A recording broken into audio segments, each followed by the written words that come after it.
कधी आलो ते पण मला माहित नाही या पॉंडिचेरीमध्ये. आणि हे खड्डे सुद्धा आहे बघा ना, लिहिलं बघा आईसलँड.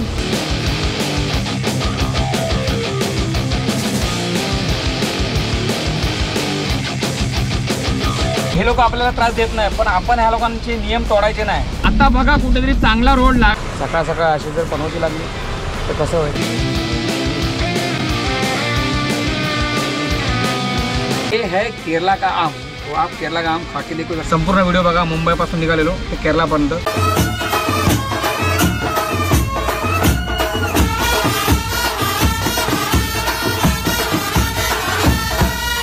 शिव सकाळी बरोबर वाजल्यात आता बरं 5:30 वाजलेत आणि पहिला जाऊन भावानू डिझेल टाकूया. चला मग आपल्या तिसऱ्या भागाला सुरुवात करूया डायरेक्टली आणि जाऊया डायरेक्टली आपल्या लोकेशनला आणि गाडी खाली करूया. पहिला जाऊया या पेट्रोल पंपात. आपण इथे गाडी आलेलो डिझेल भरायला. आपण कुठं माहितीये, मी आता बघा इथे डिझेल पंपावर मी बघ रेट बघा किती आहे. डिझेल 83.90 आणि पेट्रोल 93 रुपये. म्हणजे आपण कुठे तुम्हाला माहिती आहे, मी शॉप झालो यार. मला रात्री सुद्धा माहीत नव्हतं की मी आता बरोबर माहीमध्ये पॉंडिचेरीमध्ये. कधी आलो ते पण मला माहीत नाही या पॉंडिचेरीमध्ये. रात्री झालो पण एवढा आपल्याला अंदाज नव्हता. पण बरा झाला इथे आलो यार. म्हणजे डिझेल तरी टाकायला भेटला. आपल्या अजून 2 पॉईंट बाकी होते, पण आपण आता इथे फुल करून घेतो. 3,000चा टाका सांगितलं. 3,000मध्ये फुल होते की नाही आपली गाडी बघा पॉंडिचेरीमध्ये यार. आणि गेल्या वर्षी आलेलो तेव्हा हा ब्रिजचा काम झालाच नव्हता, तेव्हा आपल्या बाजूने आलेलो तेव्हा, म्हणजे म्हणून माहीत नाही पडला. फायनली फ्रेश वगैरे झालो आणि डिझेल टाकून वगैरे निघालोय बघा. व दिसते इथे. मला वाटलंच नव्हतं की आपण माहीमध्ये असू, येऊन आराम करू यार. चांगली झोप वगैरे झालेली आहे. आता हे बघा आपण आपल्या प्रवासाला सुरुवात केली आहे. हा डायरेक्टली राईट साईडला हायवे. हे बघा उजेडायला लागलेला आहे आणि आता वाजल्यात आता बरोबर परफेक्ट 6:05 झालेत. हे बघा इथे लिहिलं कोझीकोड 43, एर्नाकुलम 227 आणि कन्याकुमारी 508. आहा, नजीक आ गए भाई आपण. म्हणजे आपण आपल्या लोकेशनला आता जवळ येतोच आहे. आपल्याला बरोबर एर्नाकुलमच्या थोडा पुढे जायचं आहे. आता आपण आहे बरोबर पाययालला. हे बघा डेपो हा. इथे सुद्धा थोडंसं काम चालू आहे असं केरलामध्ये. म्हणजे जो मेन नॅशनल हायवे 66चा. पाऊस तर का भावानं सकाळपासून आपल्याला लाभलेलाच आहे. आणि हे खड्डे सुद्धा बघा ना. चला सकाळी आलोय आणि बरोबर मॅपच्या हिशोबानेच चाललोय. चुकीचा रस्ता नाही ना भावानं आपला, कारण असं नको व्हायला की आतमध्ये शिरतोय आणि शिरत चाललोय म्हणजे सिटीमध्ये.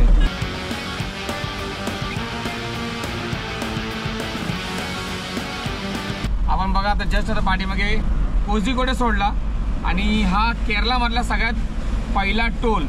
ॲक्च्युली टोल चालू आहे का माहीत नाही, पण मला असं वाटतं बंदच असणार. कारण हे बघा भारतीय राष्ट्रीय राज्य महामार्ग टोल बंद, कारण रस्त्याचं काम चालू आहे आणि त्याच्यामुळे हे सगळे टोल बंद ठेवले आहेत. मला असा अंदाज आहे. पुढे आपल्याला सुद्धा टोल लागेल का माहीत नाही. पण आता आपण आपण कोझीकोडे सोडलेलं आहे. केरलामध्ये जो डांबरीकरणचा जो रोड आहे तो 1 नंबर म्हणजे खतरनाक रोड बनवलेला आहे. इथला जो डांबर आहे ना तो खरंच महाराष्ट्रामधले जे आपले जे रस्त्याचे अधिकारी आहेत त्यांना DNA टेस्ट करायसाठी इथला न्यायला पाहिजे डांबर. म्हणून एक खड्डा नाही यार. आणि एवढा मोठा नॅशनल हायवे 66 बघा तुम्हाला दाखवतो. केरळच्या स्टेटमध्ये आल्यापासून हा जो डांबरीकरणचा रस्ता आहे तो पूर्णपणे झालेला नाही. काय पॅच ठिकाणी बाकी आहेत आणि काय ठिकाणी हा काम झालेलं आहे. तर रोड तर खूप छान होता, डांबरीकरणचा रोड होता. म्हणून पट्टा खाली आहे, कारण का हे लोक आपल्याला त्रास देत नाही, पण आपण ह्या लोकांचे नियम तोडायचे नाही. आपण आपला नियम फॉलो ठेवायचा आणि आपला प्रवास चालू ठेवायचा की जेणेकरून आपल्याला कोणी फाईन मारला नाही पाहिजे. आपण या केरळामध्ये, कारण का कर्नाटकमध्ये तर आपले 2,000 रुपये फाईन पहिल्या लेनवरती गाडी चालवली म्हणून. पण केरळामध्ये असं झालं नाही पाहिजे की कुठच्या पोलिसांनी आपल्याला थांबवला, भाई साहब तेरा फाईन भरना पडेगा तेरे को, असं नाही झालं पाहिजे. कारण का आपण केरळामध्ये एक पाहुणा म्हणून आलेलो आहे आणि आपण पाहुणे म्हणूनच आपण इथं परत रिटर्न जायचं आपल्या माघारी, आपल्या मायदेशी म्हणजे आपल्या महाराष्ट्रामध्ये. चला आपल्या प्रवासाला सुरुवात करूया. हळूहळू जाऊया दमादमाने. केरळ स्टेटमध्ये 95 रुपये डिझेल आहे. त्यासाठी मी आधीच आपण ज्या ठिकाणी सकाळी मॉर्निंगला थांबलेलो तिथे एक माही म्हणून एक छोटासा राज्य आहे, त्या ठिकाणी बरोबर आपण 83 रुपये पॉईंट 80 पैसे आपण डिझेल भरला आणि आपल्या प्रवासाला सुरुवात केली. आता आपण आहे बरोबर वडाणा पल्ली या गावाचं नाव. थोडासा रस्ता मी जरा आता म्हणजे भटकलोय, काय माझं आता कुठून आता बाहेर पडायचं आणि कुठून नाही, म्हणून विचार केला की कंपनीचा मॅप लावलेला आहे तिथे खाली करायचे तिकडे. चला आपण आता या वडाणा एक गाव आहे त्या गावात आम्ही आता जस्ट आता बाहेर पडलोय. आणि कशी वाटते मित्रांनो ही केरलाची सिरीज, आपले या जे ब्लॉग आहेत भावांनो नक्की मला ह्या ब्लॉगमध्ये कमेंट करून सांगा तुम्हाला कसा वाटला हा प्रवास आपला. सर्वांना शेअर करा आपले या सगळे ब्लॉग केरलाच्या सिरीजचे आणि आपण या जर्नीला जाऊया फास्ट आणि गाडी खाली करून घ्या. चला. निसर्ग तर देखण्यासारखा होता, पण ह्या प्रवासामध्ये आपल्याला एकही सुद्धा टोल लागलेला नाही. केरळामध्ये आतमध्ये शिरल्यापासून ते डायरेक्टली आपल्या लोकेशनपर्यंत. आता बरोबर आपण हा परवार या सिटीमध्ये आहे. अजून आतमध्ये आपल्याला गलीमध्ये नेतोय. तर अजून काय माहीत नाही आता आपल्याला बाहेर कसा पडेला, कारण आता आपलं लोकेशन आता आपल्या जवळ आलेलं आहे असं. पण चला आपण जाऊया डायरेक्टली. आता काहीतरी खाऊन घेऊया बा, म्हणजेच फ्रूट घेऊया, केळी वगैरे. आपण इथे थांबलो बा, गाडी लावली पार्किंगला. आणि हा नॅशनल हायवे आहे 66, पण अजून याचा काय काम वगैरे झाला नाही. आपण घेतली आहे बनाना केळा वगैरे. ये आम कैसा बोला 70 1 kg. और ये लोकेशन कौन सा है? लोकेशन चेरेबल्ली परवर रोड. ओके. तर आपण आंबेसुद्धा घेऊया, बघूया चांगले असतील तर मग टेन्शन ना. पण ये कौन सा आम है? नीलम. हा भावांनो नीलम आंबा हा, पण घेऊया जरा अर्धा किलो. हाफ के जी दे ना, हाफ के जी घेतला बाबा काहीतरी. आता इथं आपलं लोकेशन जवळच आलेलं आहे. अशा तऱ्हेने मला असं वाटते 51 किलोमीटर आहे, पण 50 किलोमीटरला अजून 2.5 तास दाखवतो. म्हणजे विचार करा हा रोड किती भयानक असेल. नॅशनल हायवे कोण बोलेल याला, कारण मी सुद्धा नॅशनल हायवे 66 पकडूनच विचार केला की मी आपण त्याच मार्गे जायचा, पण मी लई चुकी केली. ह्या मार्गे येऊन अजून एक पाठच्या साईडला एक रोड होता, रोड नंबर 22, पण रोड भागतो मोठा रोड आहे, 4 पदरी रोड आहे, पण आपण थोडी चुकी केली. चला ठीक आहे लगेच निघूया. चला. हे बघा त्याच्यानं केळी घेतली आपण बरोबर 1 किलो. आपले पैसे किती दिले माहिती, त्याला आपण 100 रुपये दिलेत. 1 किलोचे 50 रुपये इथे किलो वाईज भेटतात केळी. आपण आंबे घेतलेत बरोबर अर्धा किलो, आपण 100 रुपये त्यांना दिलेले. म्हणजे आत्ता मला कळाला की केरळामध्ये केळी ही किलो वाईज भेटतात. टेस्ट करा भावनो, बघूया एकदा कशी आहे.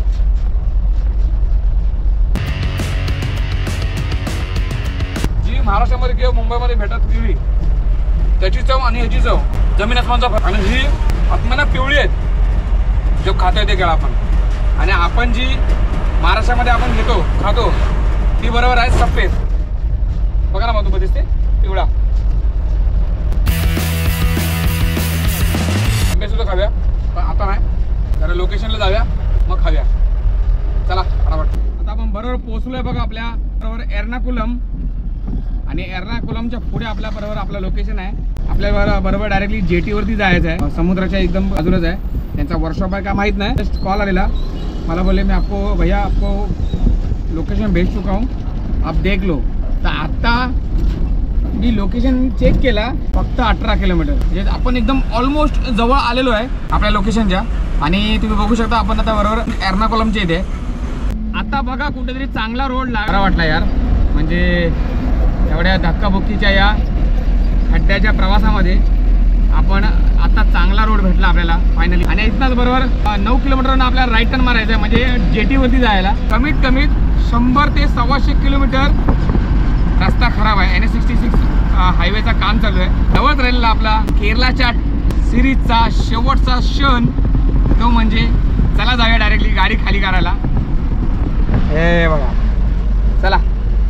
हा बघा आपण या ब्रिजच्या खालला आपण युटर्न मारतोय. आणि हा बरोबर या ब्रिजचा लोकेशन आहे बरोबर नेत्तूर. आणि हा डायरेक्ट जायला आपल्या लोकेशनला डायरेक्टली सिटीच्या आतमध्ये. हा इथे बरोबर आतमध्ये आहे कोची फोर्ट आहे. ते बघा इथे लिहिलं आहे विलनकोंडा आईसलँड. यांची नावं अशी आहेत ना, आयला 15 शब्द असतात, 15-20 शब्द. एकाच नावामध्ये. मला आईसलँड वरती गाडी खाली करायला.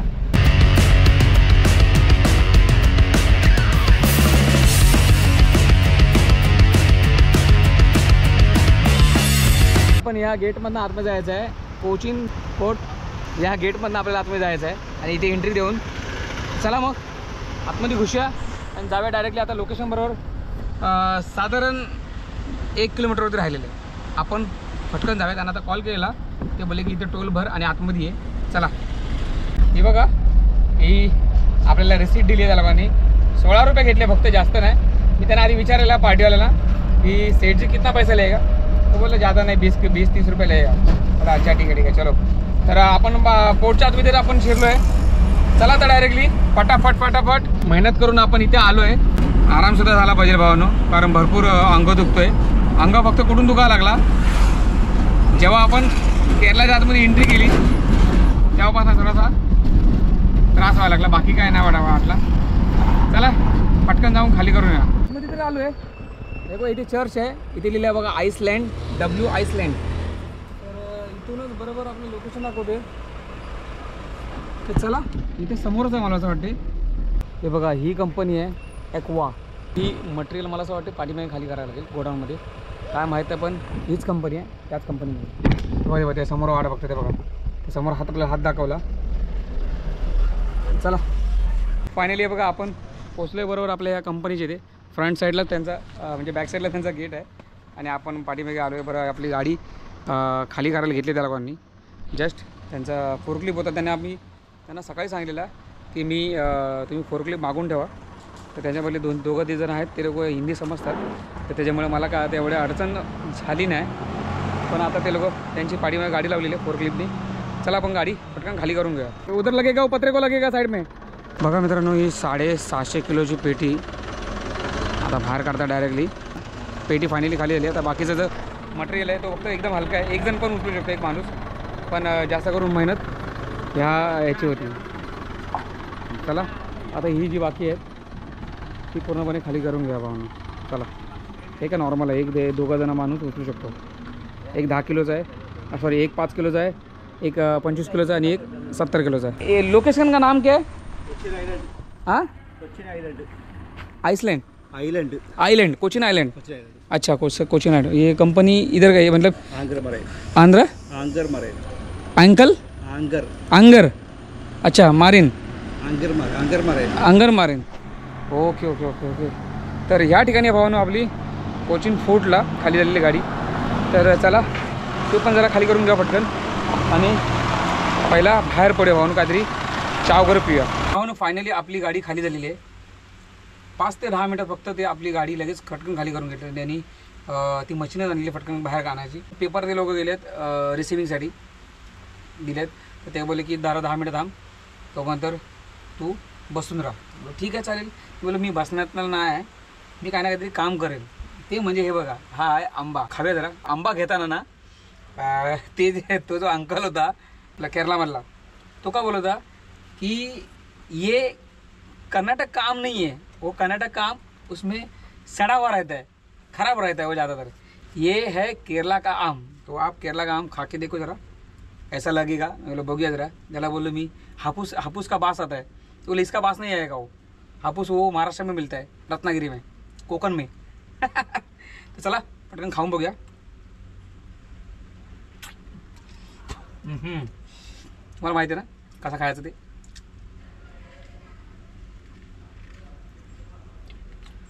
आहा, हापूस सारखी याला चव नाही. खूप छान आहे भावानो. असं काय म्हणजे काय नरम पण नाही, एकदम मस्त टवटवीत आहे, ताजा. मी तर स्वतः तुम्हाला माहिती आहे मी कोकणातला आहे, तर त्याच्यामुळे मला कुठलाही आंबा खायची मला सवय आहे. असो चोतापुरी असो, हापूस असो, पायरी असो, नाहीतर मग रायवळ असो, माहिती ना. पण लय मजा येते भावना आंबा खायला. आंब्याचा सीझन आला रे आला, तोंडात पाणी सुटतो. आपल्याला फायनली आपली रिसिव्हिंग वगैरे सगळं भेटलेलं आहे. पेपर वगैरे सगळे त्यांनी दिले आपल्याला. हे बघा डायरेक्टली आता आपण निघायची तयारी. म्हणजे तुम्ही मला विचार पडला असेल की आता हा जाणार कुठे, बरोबर. तर ज्यांच्याकडे गाड्या आहेत म्हणजे टेम्पो वगैरे, ट्रक वगैरे, तर तुमच्यासाठी स्पेशली म्हणजे एक कोचिंगमध्ये आल्यानंतर तुम्हाला कुठे जायचं आहे तर त्या ठिकाणी मी तुम्हाला आता नेणार आहे. तर चला पहिला आपण आता इथनं डायरेक्ट जाऊया ट्रान्सपोर्टला. बरोबर 25 किलोमीटर आहे, सिटीमध्येच आहे पण. आणि त्या ट्रान्सपोर्टचं नाव आहे बरोबर जय हिंद. तुम्हाला जर नंबर पाहिजे असेल तर मला ह्या ब्लॉगवरती किंवा कुठल्याही ब्लॉगवरती मला तुम्ही कमेंट करा. मी तुम्हाला जय हिंदवाल्याचा नंबर, त्या अंकलचा नंबर तुम्हाला मी तिकडे देऊन येईल. तर चला इथनं डायरेक्टली पहिला फुल टर्न घेऊया आणि जाऊया डायरेक्टली आपल्या हायवेला. बरोबर 25 किलोमीटर आहे. 25 किलोमीटरला बरोबर 50 मिनटं दाखवतो. चला मग बघा, आपण डायरेक्टली आता मेन रोडला तर आपण बाहेर पडलो आणि आतमध्ये आपण शूट वगैरे काय केली नाही कारण आपल्याला बाहेर पडायचा होता. एका ठिकाणी पोलीस होते पण तुम्हाला माहिती आहे ना, ते ॲक्च्युली पोलीस वगैरे आपल्याला काय एवढे काही करत नाहीत, चांगले रिस्पेक्ट करतात आपल्या ड्रायव्हर लोकांना. जास्त करून आपले जे केरळचे पोलीस आहेत ते. तर आता हा लागलेला बरोबर नॅशनल हायवे 66. असं बघायला गेलं तर ह्या ट्रिपला आपल्या नॅशनल हायवेने आपल्याला भरपूर धोका दिलाय, धोका, गुलीगत धोका. अशा ठिकाणी खड्ड्यामध्ये नेहमी मला न्यायला ना भावनो, आणि अशी गावं दाखवली आहेत त्रासला भावनो. जाम म्हणजे जाम आहे आपल्या या मॅपने आणि नॅशनल हायवे 66ने. मला असं वाटलं नव्हतं की मी त्या रोडवरनं मी असा प्रवास करतोय. मला असं वाटलं की तो रोड झालाय चांगला, नाहीतर मग मी कुठेतरी अजून टोल चांगला देऊन काहीतरी चांगला प्रवास केला असता. पण तसा पण नाही भावनो. पण या ट्रिपमध्ये आपला टोल लयच कमी म्हणजे लयच कमी गेला आहे. 1400 किलोमीटरला जाम टोल कमी गेला आहे. चला जाऊया ट्रान्सपोर्टला. तुम्हाला आता बरोबर आपण कोचिनमध्ये दाखवतो कोचिनची सिटी कशी आहे ती. कोचिन कशी आहे बघा. हा आणि अजूनसुद्धा भरपूर मोठी सिटी आहे बघायला गेलं तर. आपण तर फक्त आता ह्या जंक्शनच्या इथेच आहे. या जंक्शनचा मला नाव का माहीत नाही. बघा आपण बरोबर आपल्या लोकेशनला आलेलो आहे. इथे आपला ट्रान्सपोर्ट आहे हे बघा ह्या ठिकाणी. तर तिथे आपल्याला जायला लागेल नंबर लावायला. गाडी पार्किंगचा पहिला प्रॉब्लेम सॉल्व करावा लागेल कारण पार्किंग इथे अजिबात नाही. झाली फायनली आपली ही जी ट्रिप होती ती कंप्लीट झाली केरळाची. 1400 किलोमीटरचा आपला प्रवास होता आणि बरोबर रनिंग झाली आहे 1424. आपण बरोबर मुंबईतनं निघालेलो आणि आपण 3 राज्यामध्ये आपण डिझेल पहिला टाकला ते म्हणजे मुंबईमध्ये 3400 रुपयाचा समथिंग पनवेलमध्ये. त्यानंतर परत आपण गोव्यामध्ये टाकला 88 रुपये डिझेल होता 88.80. तर तिथे आपण टाकला तिथे पण 3000 रुपयाचा टाकला म्हणजे टोटल. आणि त्यानंतर मग परत आपण टाकला तिसऱ्या ठिकाणी तो म्हणजे माहीमध्ये. मला माहीतच नव्हता माही आलो म्हणजे माहीमध्ये मी पोंडचेरीमध्ये. आणि नंतर मी सकाळी उठल्यानंतर मला समजलं की भाऊ मी इथे डिझेलचा काहीतरी भाव कमी आहे. नंतर मग मी मॅपवरती बघितला भाऊ मॅपमध्ये दाखवतं की माहीमध्ये मी आहे. माहीमध्ये सुद्धा आपण टाकला बरोबर 3000 रुपयाचा टोटल 9400 रुपयाचा आपण डिझेल टाकला भावनो टोटल या ट्रिपला. टोलचा रिचार्ज केला आपण बरोबर 850 रुपयाचा आपण रिचार्ज केला मुंबईतनं. पहिला 600चा केला त्यानंतर 250चा केला बरोबर 540 रुपये आपला टोल गेला. 311 रुपये आपला बॅलन्स आहे. आणि तुम्हाला माहिती आहे आपण टिपी काढलेली पहिली म्हणजे गोव्याची आणि त्यानंतर मग केरळाची होती बरोबर 510 रुपये आणि गोव्याची होती 850 रुपये. 1360 रुपये आपला असा टोटली टिपीचा खर्च. टोटली जो आपला मुंबईपासून ते इथपर्यंत सगळा टिपी टोल डिझेल याचा खर्च झाला 11300 रुपये आपला टोटल खर्च झाला आहे. तुम्ही विचार करत असाल की बुकिंग तरी कितीला भेटली. बुकिंगची अमाऊंट मी तुम्हाला पर्सनली जे तुम्ही मला जर मला कमेंट करा ब्लॉगमध्ये सगळं काही मी तुम्हाला पर्सनली तुम्हाला सांगू शकतो. खूप छान प्रवास 3 राज्यामधून प्रवेश करून 4थ्या राज्यामध्ये आपण आलो आहे. पहिला महाराष्ट्र, गोवा, कर्नाटक, पॉंडचेरी छोटासा बेट आहे. कशी वाटली तुम्हाला केरळाची सिरीज मित्रांनो कमेंट करा भावनो. कारण तुमच्या कमेंटची मी खूप वाट बघत असतो आणि तुमच्या कमेंटला मी रिप्लायसुद्धा देत असतो हो की नाही. कारण कधी कधी असं होते की रिप्लाय द्यायला भेटत नाही. कधी कधी मला टाईम नसतो. कधी कधी फॅमिलीला वेळ द्यायला लागतो. आपण भरपूर बाहेर असतो तर त्याच्यामुळे कधी फॅमिलीला वेळ देत नाही. तर मग घरी गेल्यानंतर मग मला वेळ द्यावा लागते. लक्षात ठेवा तुम्हालासुद्धा माहिती आहे तुम्हालासुद्धा फॅमिली आहे आणि माझी तुम्ही फॅमिली आहे. तर मित्रांनो असा होता 1400 किलोमीटरचा आपला प्रवास मुंबई टू केरला. संपूर्ण व्हिडिओ बघा. मुंबईपासून निघालेलो ते केरळापर्यंत खूप छान प्रवास झाला आहे. चला आपण या ब्लॉगला आपण इथेच थांबवतोय आणि भेटूया आपण पुढच्या प्रवासामध्ये. तोपर्यंत बाय बाय आणि जय शिवराय.